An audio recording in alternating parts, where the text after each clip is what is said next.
Posts and scrolling, likes and shares, clicks and responses. We're all doing all the things on social media, but are you able to take that and parlay it into actual business? Stay tuned, we're gonna talk about this now.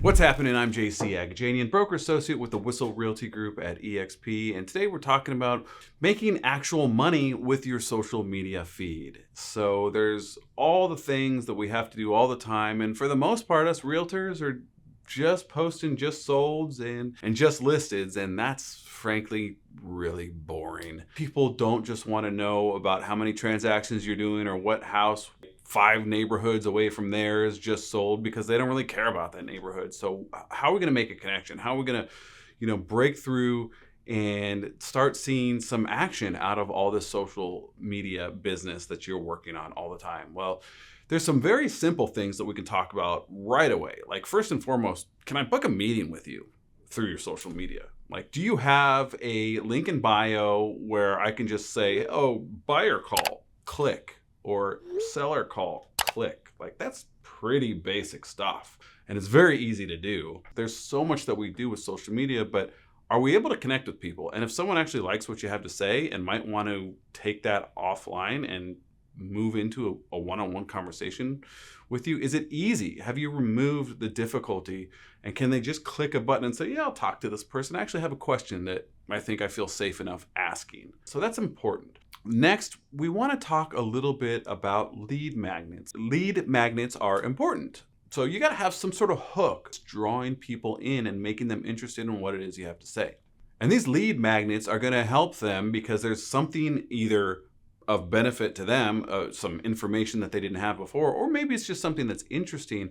But our goal, going back to our link in bio and everything else that we're doing on social media, is to figure out how to take these people that are actually engaging with us on our pages, on our stories, on our posts, whatever it is, off of the social media site, figure out how to get them off that platform and into your database. Like, that's the main goal here, right? We need to be able to dialogue with them in a different channel that is more focused on real estate and not everything under the sun, including my niece's baptism and the most recent listing that we put on. Like, that's what we should be posting on our personal social pages, is all of the stuff, the personal things, the good times, the bad times, the family stuff, the friend stuff, the fun night out with the boys, whatever it is you're doing, plus real estate, right? They want to know that you're a whole person and not just some realtor bot that posts just solds and just listeds all the time. So one way, going back to the idea of having a great magnet or a hook of some sort and already having some other ways for people to reach you in your link in bio, is to take people that are actually engaging in this content that you hopefully have lots of people finding interest.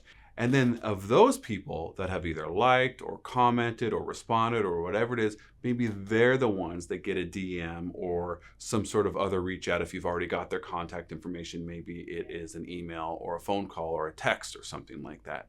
So we're going to take the indication that they did something that relates to them and then use that as a hand raiser and say, hey, they're actually interested, and then you can maybe carry that conversation a little further. You still have to be sensitive. You still have to be aware of the platform that we are in. We are still in social media, so it's not okay to just go hard as though you're in your hour of power prospecting and it's time to stir up conversation.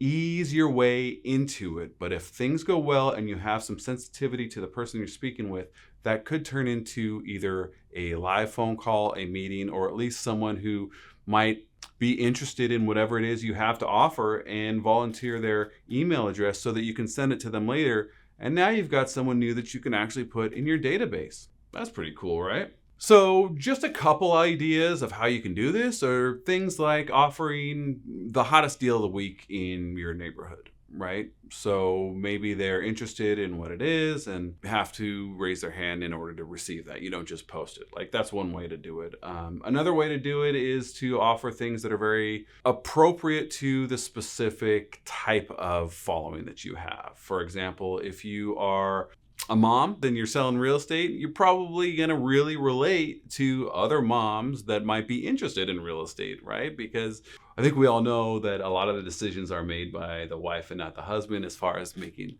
the purchase on a home. But in any case, that would be just once, like, you know who your audience is, right? That's going to be the people you're talking to. So then maybe you offer some sort of cheat code on how to, hack your way through faster, feeding the kids before the school, or if they're even younger, maybe like diaper changing hacks or house cleaning, whatever, something that resonates to the people that you're talking to.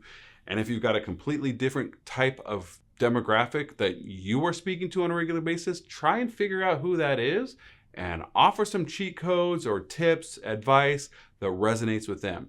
That's what we're trying to do here, is make connections and actually be of value so that people will continue tuning into our content, because frankly, if it's not interesting or appealing, they look at it less, and eventually they see fewer and fewer of your posts and stories, because that's just how the algorithms work. Stories are a great way to make a little pitch for something of value and actually get people to raise hands specifically instead of a little more covertly, like something that's just valuable to them. So just a couple other content ideas before we wrap this topic for the day. Education-based videos are similar to those cheat codes and hacks. You're giving information, you're educating people on something that they may or may not be aware of so far. This is different than something where you're actually selling and pitching something. That's a turn off. Education-based, turn on, right? People appreciate that. They sniff a sale a mile away.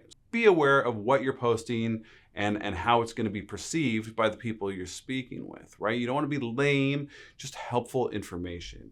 And again, those that engage, maybe you slide into a DM or you make some sort of related offer that they can raise their hand and take advantage of. Another thing, I know I mentioned this just a minute ago, but incorporating non-real estate things to connect with your local community and your specific audience are extremely important. And finally, don't forget about the reels, specifically when it comes to Instagram, because they are not just going to the people that you're friends with and that are following you. Those reels go to everywhere, and it's a way to create reach way beyond the people that you already know. And if it's popular, that algorithm will grab it and push it out to even more people. You can literally go viral with a Reels. That's going to wrap it today. Let me know if you've got any further questions, comments, or just want to take this discussion offline. I'd be happy to chat with you right here. Talk to you soon.